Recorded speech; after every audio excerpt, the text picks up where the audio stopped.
მსახიობის ზაზა კოლელიშვილი, სპორტსმენი შოთა ხაბარელი, ეკონომისტი თემურ ბაბუხადია, ფინანსისტი სალომე ხაბალაშვილი, ექსპერტი ლევან კალანდაძე, მშენებელი ოთარ მანიჯაშვილი, მხატვარ დიზაინერი ლალი მშვიდობაძე, ბიზნესმენი დავით ჭელიძე. ეს ადამიანები ახალი პოლიტიკური ძალის სახალხო დემოკრატების წევრები არიან.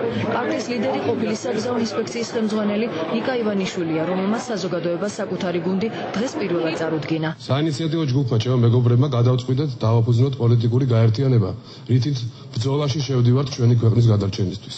და ეს ბრძოლა ჩვენ პირველ ეტაპზე მიგვაჩნია ჩვენი ქალაქის გადარჩენა. ქალაქთან მიმართებაში უნდა ქონდეს გარკვეული წარმოდგენები. მე არ მინდა ეხლა ვინმეს რაღაც გარკვეული წინაპირობა შეუქმნა იმის, რომ ვიღაცის მიმართ, ვიღაცის წინააღმდეგ ჩვენ ვიბრძოლებთ. ჩვენ არავის წინააღმდეგ არ ვიბრძვით, ჩვენ ვიქნებით მებრძოლები ჩვენი ქვეყნის ქალაქის საკეთილდღეობით. თბილისის მერობის კანდიდატი დღეიდან შეუპოვარ ბრძოლას იწყებს.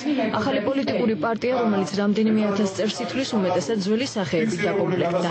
თუ რამე სასიკეთო შევძელით გავაკეთოთ ჩვენს როგორც ერთ-ერთმა რიგითმა მოქალაქეებმა, რომლებმაც რაღაც გარკვეული მოსაზრებები გამოთქვეს, ძალიან კმაყოფილები ვიქნებით. მით უმეტეს თუ მართა სახალხო დემოკრატები ვიქნებით, გავამართლებთ ჩვენ დევის ზრუნვა ხალხზე, ზრუნვა კეთილდღეობაზე ხალხის და ბრძოლა უსამართლობის წინააღმდეგ. რაც მთავარია, უსამართლობის წინააღმდეგ ბრძოლა. ვფიქრობ, რომ ამ პარტიამ დიდი წვლილი უნდა შეიტანოს ხალხის კეთილდღეობაში.